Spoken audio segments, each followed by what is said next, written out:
I mean, if we're going to be doing Summer of Sadness, I'm going to maybe actually get an actual therapist. Yeah. An actual, so you have one that's not No, a real I don't therapist? have You a have a therapist at therapist all, who's not so- real? He has a stuffy. Kitty therapist. My therapy is buying shit. Hey, mine too. That's the United States, Dan. Yep. Every time I feel sad, I just get in that car and go to Target. Makes me happy. Feeling sad? Buy a $400 Lego set. Exactly. Money solves everything. Except for, I guess, buying a new bike. Although I just bought a bike recently, and if anybody ever tried taking it from me, I'd probably go nuts. That's fair. But I don't have a lock for it yet, so it'd be my fault, technically.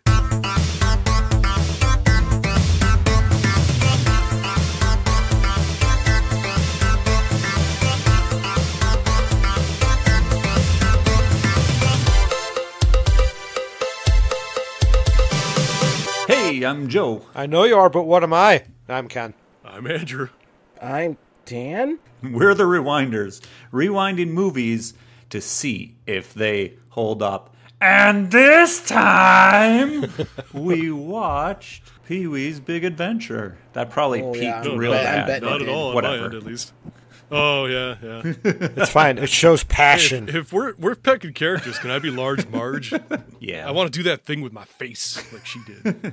So which one of you guys had seen this before in your ute? I'm pretty sure I did. Because, like, I remember bits and pieces of this, but at the same time, I don't have a recollection of this movie in its entirety. Sure. I can Interestingly understand enough, that. it's been on my list of movies to watch for years. I love Tim Burton, and I love his movies, and I actually ended up watching the Netflix sequel several years back, having never seen this movie. This is my first time seeing it. This might have been one of those movies that we owned, because I feel like I watched this movie a lot, because I knew the movie pretty much beat for beat, which is wild. What's nice is that you can feel the alchemy of a Tim Burton film. Oh, in yeah, this for film. sure. For sure. He kind of has his moments and feelings that I'm like, that's like this movie. This is like that movie. Introducing the bike is the same kind of cameramatics as introducing the Batmobile. Oh, absolutely. Similar. Yeah, I saw this when it first came out in '85. I don't know if I saw it in the theater or if I just got it on like video or something when it came out. But it really, I guess, stands out because my God, this film influenced the kids around me so much. The quotes of "I know you are, but what am I?" increased 100-fold after this movie. It was a lot of annoying things coming from other children because it wasn't funny coming from them. So I'm so glad that we have this, and I'm so glad that we're doing this podcast, because that shed some light on that. It feels like culturally, it feels like the same thing that happened with like Good Burger in the 90s. Oh, I love yeah. Keenan and Kel, but I hated that movie because everyone around me was suddenly quoting Keenan and Kel from that movie specifically, and it was not funny coming from them, but everybody would just drone on autonomously anytime they had the chance to say welcome to Good Burger and complete the whole line. And it's just like, why? Why is this a thing? It's interesting to know that the same thing happened with another movie a decade prior, Oh, or, yeah. or whatever it might have I been. feel like this happens every decade, couple of decades. I Probably like every couple of that. years. I like Well, knowing it's- that. That makes me happy. So I feel like it falls under the. I did a little bit of research while I was watching this. Paul Rubens was the '80s era. Blippy? Well, I'm getting to that. There's a term for the idiot, which is a jester. So a jester character, so like Borat or Blippy Carrot Top. or Carrot Top, like No, Carrot Top was never in the same leagues of Pee Wee well, no, he Herman. wasn't. No, he wasn't. But actors that have taken on characters like this. Oh, like Ernest. Sure, yeah. I'd say Ernest is pretty similar, even though they were in the same kind of time space. That's actually very true, yeah. But they also had different, they were aiming at different crowds. Yes. Ernest was aimed at more adults, whereas Pee-wee, of course, was aimed at a younger crowd. I'm not going to say kids exactly. I'm just going to say younger crowd. Like your preteens. I don't know. Pee-wee was definitely kids from what I remember because my sister was obsessed, and I remember it being a kid show. I remember the show. Yeah, his TV show was a It's kid famously Yeah. the reason why the Weird Al Yankovic show failed, because they tried to make it like they wanted Weird Al to kind of replicate what Pee-wee was doing and make it for kids, but that didn't mesh with Weird Al's adult humor. Which, if you haven't gone and actually checked out like the 10 or so episodes, whatever it is, of Weird Al's TV show, you're doing yourself a disservice because it is one of the best things I've just stumbled upon. It has so much DNA from UHF and everything else, and the musical guests, I don't know how, but they got some of the best damn musical guests at the time in the era to come on that show as well too. That show was ahead of its time, and it got canceled. It made me so sad. But thanks, Pee-wee. Thanks. No. It's always them saying somebody else has something, we want the same thing.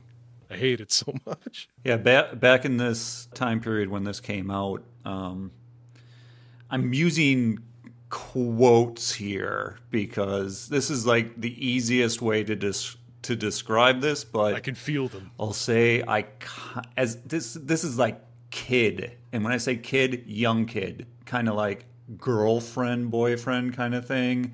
We weren't dating by any means. We were just kids that hung out a lot, and it's comparable because she was female, I was male. It doesn't matter. We were good friends. She loved Pee Wee Herman, and she like would dress up as him for like Halloween and stuff like that. It was all stuff out of history building to make me who I am today. You know, the entire time I was watching this movie, I was like, how does he just get women coming up to him and being like that? I guess it was just a thing. Nope. No, You know why? That's by Because design. It's a plot device. he is the embodiment of what we've always been told. We've always been told, just be yourself. And he is just himself to the T. That's fair. There's no questioning that whatsoever. That's a good angle. I like that angle. I have a different one for later in the podcast, but I like that. So, if you have not seen Pee-wee's Big Adventure, here's a quick lowdown of how the movie goes. We got a wacky guy who wakes up in the morning and has his breakfast and talks to his dog and then gets on his bike to start his day. He has a rich neighbor who wants his bike. He won't let him have his bike. And then he goes on his day. His bike disappears. Is stolen, is more accurate. He then, one, claims that the guy stole it and ends up in a situation where it's like, no, I didn't steal it. Which technically, no, he didn't. And then he goes and has I don't know, the basement scene's very funny. But, a big rant to everyone he knows, and everyone he knows are these pseudo wild characters that live in the real world, and they end up not interested in helping him because they see him as getting crazier and crazier. And that's when he writes everyone off, and he decides to go out on his own animalistic nature into the night to foment about losing his favorite bicycle until a psychic tells him where to go. She's lying. And then he goes there. It's not there. And then he coming back and then sees his bike on TV. And it's in Hollywood, so he goes there to get his bike, and he gets his bike. And then he has to fight to keep his bike, and then he keeps his bike. He gets his bike. Bike. It's a lot of biking. This is a very bike-heavy movie. Yeah, it's very motobike as well as cycle bike. You gotta wonder if the bikers thought when he was talking about his bike, they thought he was talking about a motorcycle. Could have. And they're like, yeah, just go ahead, hop on this motorcycle, and they kill him. Well, should have killed him, but movie, so he just gets knocked out for a little bit. Children's movie magic. I have a theory on that. I feel like the absurdism of Paul Rubens' character as Pee-wee would be totally lost. Is totally lost today. Yes. I don't think the collective community would enjoy a Pee-wee's character. Oh wait, did we finish the podcast already? No, No. I'm just this is just like the biggest thing that I came out of after watching this movie as a 36-year-old and not a 10 to 15-year-old. I'm right there with you, Dan, and it's hard for me because I'll get to it later. I did not like this movie, but I'll get into why later on. But I kind of felt the same thing. Like, I grew up with Pee-wee. I know Pee-wee. I know of Pee-wee. I liked Pee-wee. I had VHSs of Pee-wee. I'd watch and laugh and enjoy. As a 36-year-old seeing new Pee-wee content through my 36-year-old eyes, I was more annoyed than anything. But anyways, yeah, I'll get into that later. I agree with what you're saying, though, for sure. And to think, this is probably the better of the Pee-wee movie endeavors. You could have watched Big Top Pee-wee. Yeah, if I remember, Big Top was not as good. I heard that. I never saw that, but like, interestingly enough, I really enjoyed the Netflix one. I did not like this one.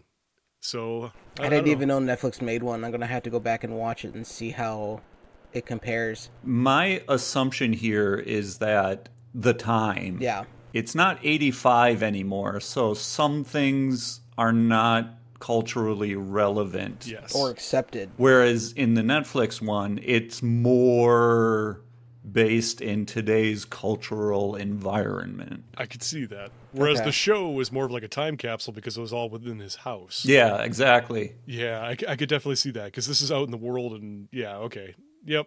Nope. I get what I pick up what you're putting down. I like it. I like what you're saying. And I'm not trying to say, oh, you should absolutely like this movie. Oh, there's things I really like about this movie. There's a lot of things. Overall, though, it just wasn't for me. And I'll get into that. But there's a lot of stuff I really, truly appreciated in this movie. There's one thing that really had me gut laughing. So let's talk about the things we really liked about this movie. Tone. It was consistent throughout. Yeah. Whether it was on the road, in his house, no matter where it took place, it was unabashedly Pee-wee's like just mania spread out everywhere he went. It was like watching a flower leave a garden and walk around and flowers keep sprouting up around him. Like, it was like that. Wherever this guy went, it was Pee-wee's Playhouse where he was standing. And I like that. Yes, I agree. Just the way I kept wanting the tone of the movie to change, and it didn't. Which, after finishing the movie, I'm glad that it didn't. But while I was watching it, it kept wanting it to do something. And I had to keep reminding myself that I wasn't the demographic for the film. And I appreciate that they didn't dip into any of the more morose themes that could have been happening in the movie. Sure. I think for me, that's one of the most comically refreshing scenes in the entire film. The part that I laughed at the hardest was when he first meets, what's his name? The convict in the convertible. When he first meets him, it could have gone in so many different directions that are so cliche or so like part of that time period. But to hear him say that he was wanted for ripping or cutting the tag off of the mattress or the pillow, whatever it was, where it says do not remove under penalty of law, that had me laughing my ass off because it's such a serious character with such a stupid thing thrown in like that. It was comic genius. I loved it. I absolutely loved that scene. And they resolved the tension in that sequence by doing a what's his not Roger Rabbit, Bugs Bunny. Bugs yeah. Bunny. Yep. Bugs Bunny sight gag. situation. Exactly. Like, it could have gone in so many different directions. You've seen a lot of movies where it's the same setup, but then it drags on. Like, either they hate each other or like the gruff guy gets annoyed of the squirrely one, and then eventually they start to like each other, or something happens and eventually they reconcile. But right off the bat, it's a stupid reason, so it makes it funny. And then right away, like you said, the Bugs Bunny scene, right away it sets it up, and they're perfectly fine. They're okay then going forward. So that falls into when I said that Pee-wee is the idiot. The idiot, as a definition, is a classical farcical jester whose seeming innocence and sheer audacity leads to misunderstanding, confusion, and terror that is ultimately resolved safely by laughing. So fitting. Sure. Yeah. When I was looking at things about the movie, I saw this blurb. It makes Pee-wee make sense. At least this movie makes sense. They absolutely follow that. Like when he's doing He knocks over the bikers' bikes, goes and gets dragged into the bar. They're going to kill him. He's like, don't I get a last request? Does dancing. Dancing doesn't do it. It wasn't until he says breakdance and starts breaking a whole bunch of stuff that people are like, okay, wait, no, I can get into this. They start making him laugh, and then everything's good. That's how he manages to get out of the situations that he has put himself in. Every time. Which explains why he's constantly doing that laugh. Yep. He's preempting to get out of stuff constantly. Or maybe he's got a warlock patron, and his warlock patron is forcing him to laugh. Maybe. It's just Tasha's what is that spell called? Tasha's hideous laughter. Tasha's spell. hideous laughter. That's the spell. But this isn't hideous laughter. This is like Tasha's mundane giggle fits. Yes. I also like, pretty early on, they kind of set up the girl in the movie, and that the girl is interested in him, but he is honestly not interested in her. But it's not like a you're ugly. It's not like a I don't like your personality. It's just an ambiguous no, I'm not interested. Yeah. Even though he does act like a jerk towards her, and it's like, dude, come on. Yeah. But I enjoy just the vibe that she brings as that character, and that she doesn't have to be a love interest during the movie. And in fact, there is no real like love interest really outside of that one moment where she feels it out. Yeah. She tries feeling it out a few times. She doesn't give up. She doesn't know how to take no for an answer. I mean, and if you look at her, like, there's so many times in my notes I wrote down that he doesn't deserve Dottie. But also there's so many times my notes should have said, man, Dottie's a little creepy. Like, she goes into his house and steals his dog while he's away. I assume that they're actually pretty good friends. Well, the dog talks, so maybe the dog called her first. Well, the dog only speaks Dottie, to get over Pee-wee, here. and that's because Pee-wee can understand Speck. Where does Pee-wee actually understand Speck? I know On he the talks. phone. Talking on the phone with Speck. I do that all the time with my dog. I don't actually understand what she's saying. It's just a way to like interact with your dog. Yeah. You want your dog's input? Their inputs usually give me food or take me for a walk. Yeah. It's probably what they would say anyway. I also enjoyed Pee Wee Herman doing a cameo in the movie, just because of how awkward he plays it. And then the ADR's Stupid. voice. Yes, Yeah. I love that. it just cracked me up. Just readjusting himself in the background to be centered between characters constantly, staring at the camera. You don't see a lot of movies that do that, where they do a parody of the movie that they're already filming while filming it. The only other one that really comes to mind is like Blazing Saddles, where they all go into the Asian theater at the end and sit down to watch Blazing Saddles. There's several. I know I'm forgetting some, but I always appreciate that. That's always a good gag that always works for me. And I love this one for being over the top, for being, portraying him as a spy and everything else, and just making him larger than life than he actually is. I didn't know the actress that plays Dottie is like a big voice actor. Okay, let me ask: did she do Rugrats? Because her Yes, voice sounded like she Phil is Little. Tommy Pickles. Yes. Oh, she's Tommy Pick. I knew her. Okay, I knew her voice was something from Rugrats because it just stood out as I've heard that voice before. I'm glad that worked out. Tommy Great. Pickles in Rugrats. She played Dizzy Flores from Rico's Roughnecks, the Starship Troopers TV show. Okay. She did Babe in Babe Pig in the City. And then she voice acts for the Fire Emblem in Fire Emblem Fates. Oh. Okay. For the emblem itself? No, she plays Hinoka. Yeah, that's weird. For those of you who play Fire Emblem, that's weird. Yeah, sometimes you just know. The second she opened her mouth, you could tell she was in stuff. Most recently, she was in Valley Girl, but that was back in 2020. She's had a good career. She can take a break. Yeah. She's done a bunch of stuff for Rob Zombie. What? Like, as an actor, yeah. She was in 31. That came out in 2016. Okay. She's in Devil's Rejects, Interesting. 2005. She was in Happy Feet. Hey, which is another George Miller masterpiece. What? And Happy Feet 2, and Wreck-It Ralph. George Miller, the father of all things diesel and post-apocalyptic fury, is the director of Happy Feet as well. That's insane. Speaking of, like, insane things, how you get a Danny Elfman to compose this movie, Because it's Tim Burton. You got Tim Burton directing the movie. because Be Tim the Burton. music was when the movie starts off and you hear the music. Actually, I forgot the movie started with a dream sequence at the bike race, which it makes sense. It's all a movie about a bike. Started off with a bike race, but like I forgot that's where it started. I always thought it started with the Rube Goldberg machine, which I don't think he has the attention span to reset, so that must be Speck's job. I was going to say the dog does it. I'm disappointed that wasn't a full machine. I'm disappointed he starts it off by having fire, because that just means you gotta like untie and retie string every time in order to be able to reset unless it's just a one-time thing. Who knows?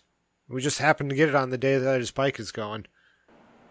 Could you That imagine? candle didn't burn anything. Look, he plays that with this candle truck burned for nothing. There's no way that 3 machine would have ever seconds. started. I'm sorry. I may have lost myself a little bit there. It's fine. We're good. That's right. I forgot where I was going with all of that. Where are we going with this? Oh, the music. Right. So when that music actually first starts hitting, I'm like, oh man, this song, like, it brought me back real quick.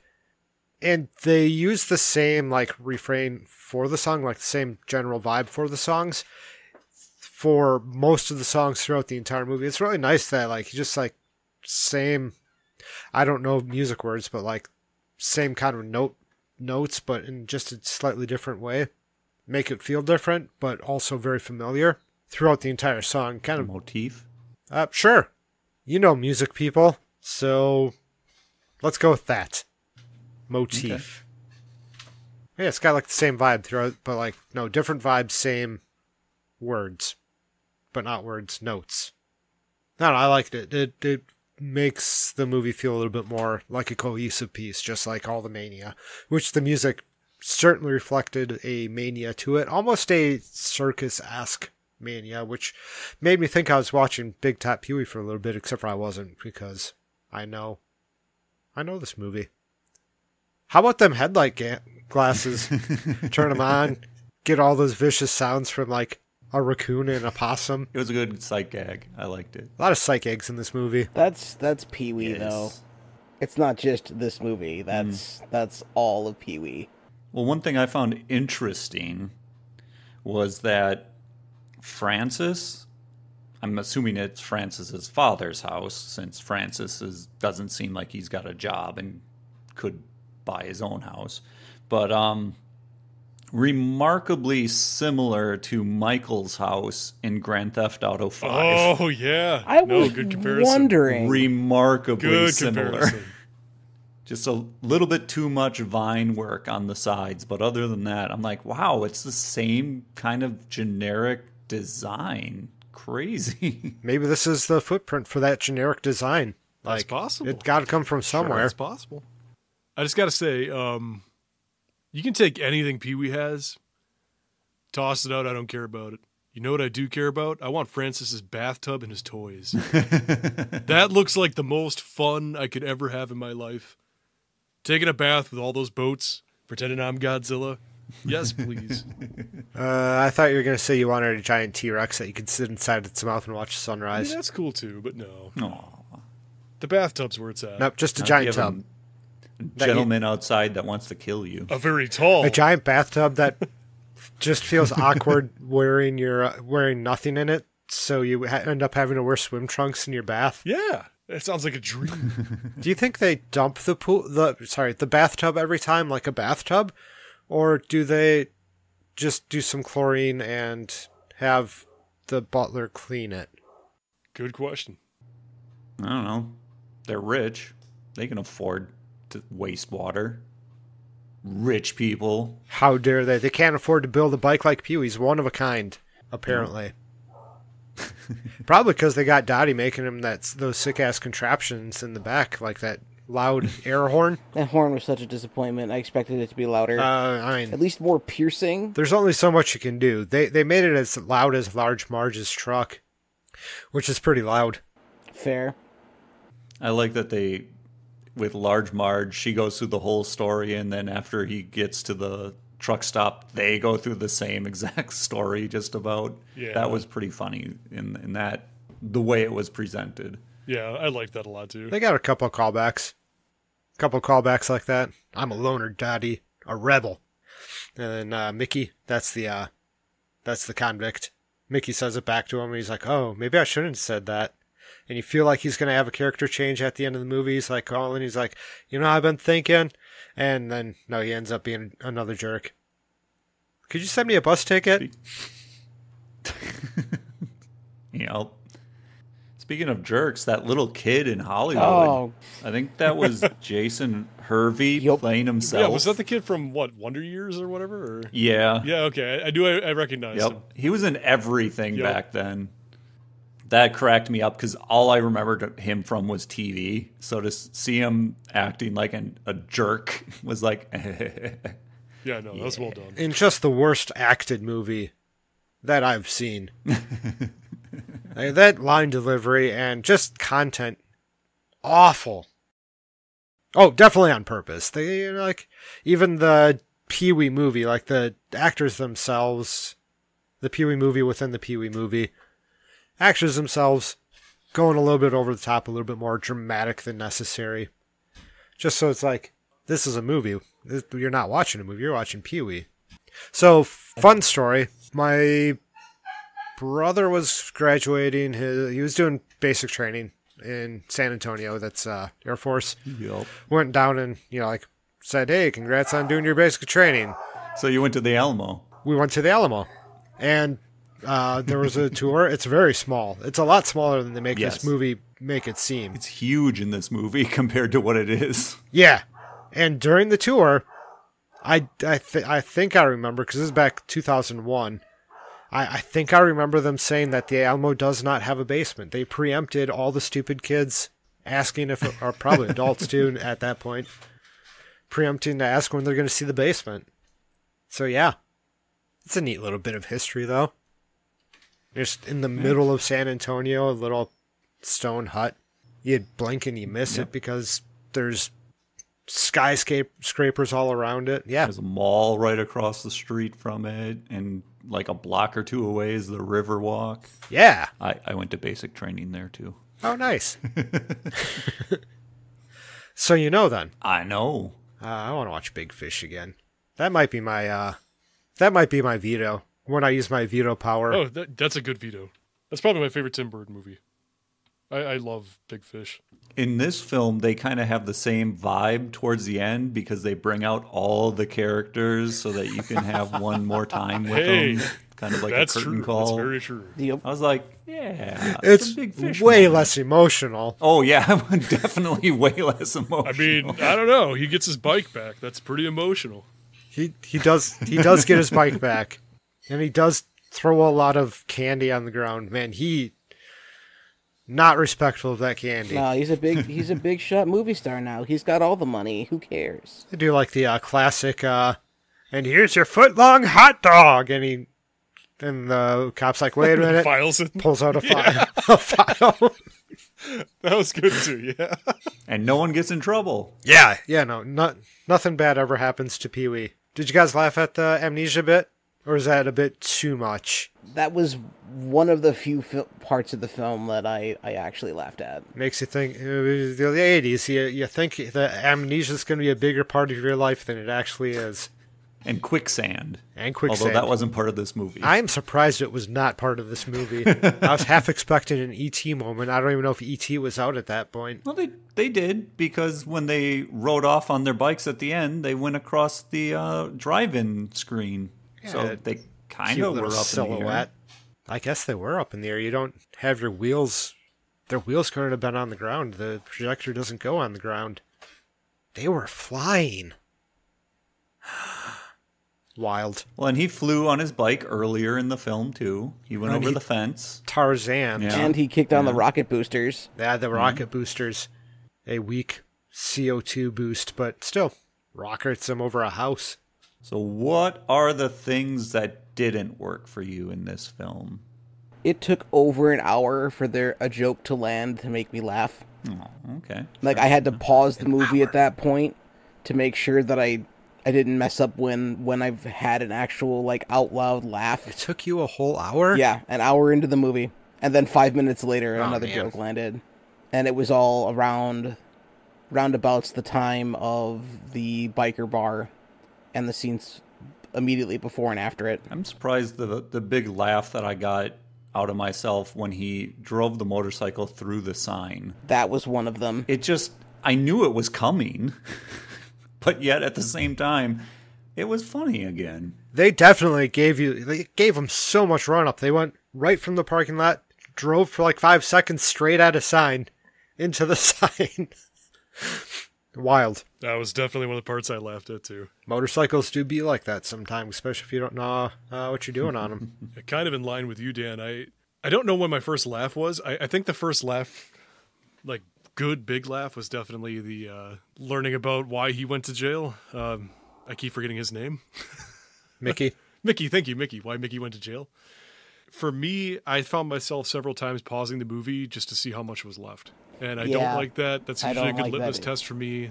The overarching biggest issue was Pee-wee was just an asshole the entire movie. Correct. I saw the newer one, and I don't recall him being that mean. But in this movie, from the very get-go, he's just a stubborn, narcissistic asshole. Like, I'm not rooting for him the entire movie. Like, I kind of wish his bike would just go away, and he'd have to actually learn something and grow. Because he treats everyone that loves him like crap in this movie, and he treats everyone around him like absolute crap. I know it's a comedy, I get it, and I get that it's like it's larger than life, like him like Wolfman howling in the alleyways looking for his bike and stuff. I love that. That I laughed at. But it's just he's such a jerk. Is it that, or is it the fact that he is like a low functioning autistic? That's part of it. I don't know. He's just not likable in this movie, and I don't find myself rooting for him to win in the end, because I feel like everyone's worse off for giving him the time and attention to help him. That's just my take, but it ruined it for me. I feel like people just get sick of his shenanigans for sure. Yeah. Yeah, because like there's some fun things, like, you know, his neighbor, like, oh, he's gonna water his lawn again, I'm gonna close my windows. Like that's accepting, that's understandable. But just the way he talks to people, has temper tantrums, and treats people who are trying to help him. As a 36-year-old, I guess it's probably it's probably my fault, but still, like, that was the hardest part for me to get through this movie, is just I found him so insufferably narcissistic throughout the entire movie that I just could not care if he got his bike back or not. I loved everyone around him, and I could not stand him. If I would have came in fresh on this movie and not seen it when I was a child, I would probably feel the same way, because there were moments, like I said, how he treated Dottie was terrible. And then in the basement, I was, this time around, I'm like, yeah, good, leave him. Absolutely. Don't help him, because he doesn't deserve it. He's yelling at all of them. I don't know. That's just my thing. That's my thing. It might be age. It might just not having seen this movie before.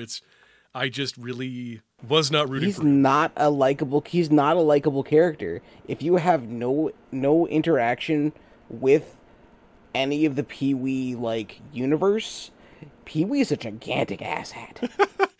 I feel like it's like taking the best parts of Mr. Bean.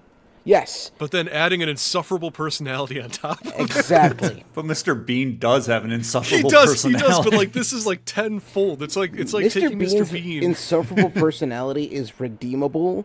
Pee-wee is not. Yes, because Mr. Bean is like a child. Pee-wee's like, I don't know, like a baby. Like a baby. Pee-wee is a man-child. Babies aren't redeemable. Even say it in the tagline for the movie. Perfect. He is a man-child. Mr. Bean's just an idiot. Yeah. I don't. And I blame Pee Wee Herman for permanently tainting the song Tequila. Oh, absolutely. No one plays that song anymore without referencing that goddamn dance. It's like, let it go. The song's fine. We don't need to bring Pee Wee Herman into this. This movie's almost 40 years old, and yeah. Thanks, Ken. Yeah, you're This welcome. movie came out 4 years before I was even born. This movie came out Apparently 1 year before I was born. When did it come out? 85? Oh, yeah, 85. 3 years before me. Wow. I'm the old man. Yeah, you're telling us war stories That's about okay, experiencing Joe. it as it came out. Yeah. Yeah, honestly, when I was growing up, even watching this as a kid, when Pee-wee's in the basement yelling at all the people who show up, like, even as a kid, you're like, man, he's being a real jerk right now. He should probably calm down, maybe focus up a little bit, or focus down. 217 bits of evidence and hasn't decided which ones are important. Like, makes sense for a character, but like, involving everyone at that point's a bit. Yeah. Anyways, the yelling is really was bothering. The clowns were also incredibly terrifying as a child. Could see that. That and the black gum. Yeah. Oh, the black gum. Yeah. That joke didn't pay off because like the cut was super awkward too. Like Francis is chewing it and the black comes out and then it just cuts to the dad and he makes that weird silly face and then it cuts away. Those 3 bits were the parts of the movie that did not care for as a child at all. As an adult, they're fine. Large Marge also a little bit scary. As an adult, hilarious. I could see that. Yeah. It also, a bit of the times, like, you do a claymation face nowadays, people are like, that's silly. But back then, a little bit more, it was new, not used to seeing it like that, so kind of like the strange, new strange. Yeah. So, I ended up reflecting on like the Pee-wee career, the Pee-wee TV show, and mixed with this, I started to wonder, is Pee-wee, as Dan put it, just the jester, just the one who laughs to get out of the problems of the world around him? Or is it something different? Because when we look at the TV show, as Andy stated, it's encapsulated in his home. He does not leave. And things are crazy. Mm-hmm. Cowboys come in. Couches Fishermen talk. looking for a meal. It's like all kinds of stuff. Just wild, crazy things. Anything can happen there. When this movie starts, even though it's not exactly, so it was filmed in 85, but the cars are not from 85. They have that old retro vibe to it. Late 50s, early 60s. Yeah, which places it in this limbo of time, which then makes it timeless. So the technology being off doesn't matter anymore because the cars are off, and so what at that point? But it's like we took someone out of the limbo of that encapsulated world in his home and dropped him into, we'll say, relatively the real world. Because the way this movie starts with, as you guys said, the Rube Goldberg machine, and it's a disappointing Rube Goldberg machine, which makes you said something changed. Because if this was in Pee-wee's Playhouse, that Rube Goldberg machine would have been crazy as all get out. It would have done things that physics would not have allowed and all sorts of stuff. So what is going on?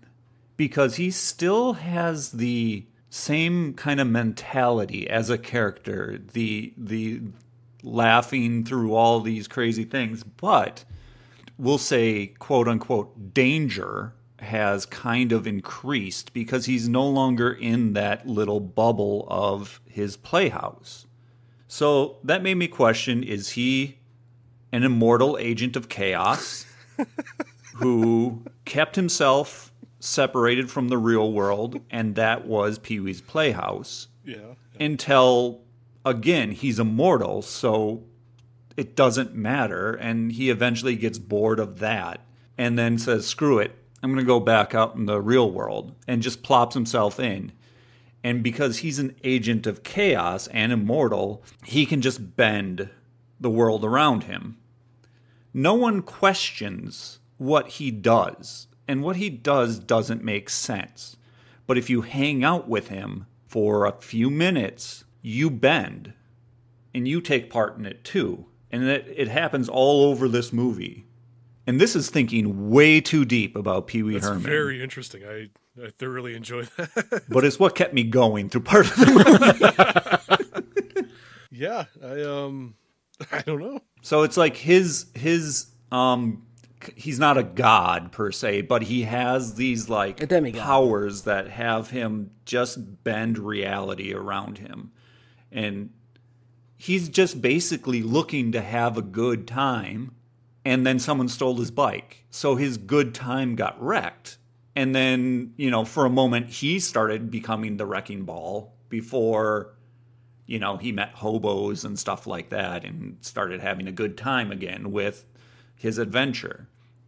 And by the end, he bent the will of the world so that he could hand a file to a convict and not get in trouble for it. All the people from across the United States gathered at the local drive-in where he was. Including the hobos. How they found out about the premiere is beyond me. Yeah. And allowed to build a hobo fire in the middle of the drive-in. And they got box seats. I'm looking way too deep, but I like where it's going. I love that. I love, I feel like we could sit here and just, wax philosophical on the differences between his playhouse and everything that happens within those walls versus everything that happens out in the real world.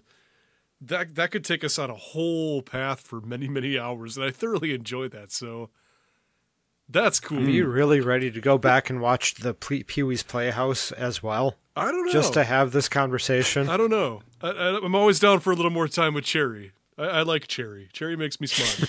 I don't know. It's that's pretty deep, Joe. And it does raise some pretty good questions. Like, why is it so different? I just had one final comment on his bike, and his bike's kind of a piece of crap for something he loves so much. But it's sentimental to him, so good for him. My favorite scene is when he's out there and the kids are doing tricks on the BMXs and he tries to replicate it on his bike and can't. That makes me smile. Yeah. Tumbles over to him. I meant to do that. Right. And then also, one thing I did forget to mention in the liked category, I'm always down for just a random insert of Twisted Sister, so that was unexpected and awesome. Yeah. One of these days I'll actually look up that song. Listen to it in its entirety. For those of us who have watched it when we were a kid and you're watching it now as an adult, we kind of covered this. Feel the same? Feel different? Does it hold up? Feel different, doesn't hold up. No, to me it felt the same. However, I wouldn't recommend it to anyone these days. It's definitely a movie of its time. Kids these days watch it and be like, what's a payphone? Why isn't he just using his cell Rotary phone? dial. Why didn't he put an Apple iTag on his bike if he cared for it so much? You gotta LoJack that shit. Kids these days, they're very vulgar, I assume.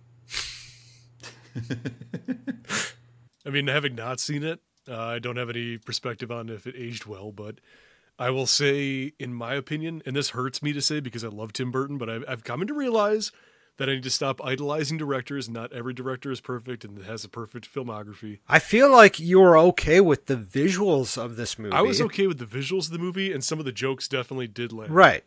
And that's the director's fault. The writers are the problem with, Pee-wee being a tool bag. You gotta take that up with the writers, not with Tim Burton. So I gotta take that up with the movie. I gotta take that up with Paul Rubens himself.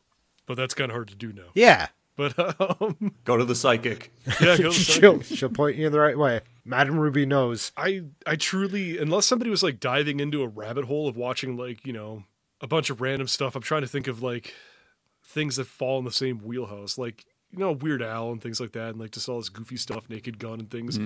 Maybe somehow this would get brought up in that conversation, but I can't think of anyone I'd recommend this to who hasn't already seen it and who has tried to get me to watch it.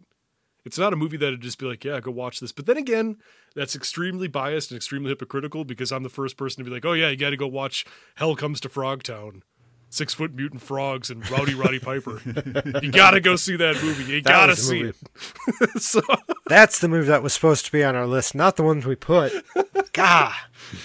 So it becomes one of those things where it's if I'm being honest, I can't imagine anybody to send this to or recommend this to, but at the same point I recommend the craziest shit, so I don't know. If we're talking about just this movie specifically, I wouldn't recommend it to anybody who hasn't already seen it. So it's one of those things. It's a piece of its time. I don't feel any better off or worse from watching it. Like, I don't feel miserable because I spent $3 to rent it, but I also don't feel like I'm enlightened or learned anything new, other than I guess now I know where everybody was saying, I know you are, but what am I came from, but that's really about it. I felt like the concepts of the movie translated fine to today. Like, someone stole my bike, I want it back. There's a scary truck driver. Oh my God, it was a ghost. You know, like the simple things. I went into a biker bar. They were going to beat me up. No. The concepts translate.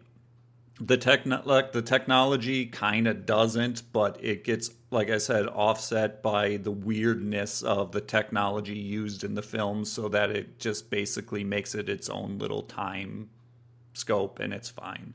But I can fully state that there's nostalgia involved with me giving it a pass, because it's just like, yep, that, I watched this when I was young, yep. So it's kind of like there's pieces of this media ingrained into the back seeds of my brain, and I just have to recognize that. So, as I said, I don't think people coming fresh with no Pee Wee Herman background, I don't think it would roll really well. But so with that, I can just say this is nostalgia that's keeping it good for me. Absolutely. This is absolutely just a pure nostalgia trip for me as well. It is what it is. Yeah. These things, nostalgia exists. That's why we're doing this. Watch something better, folk. Watch something better.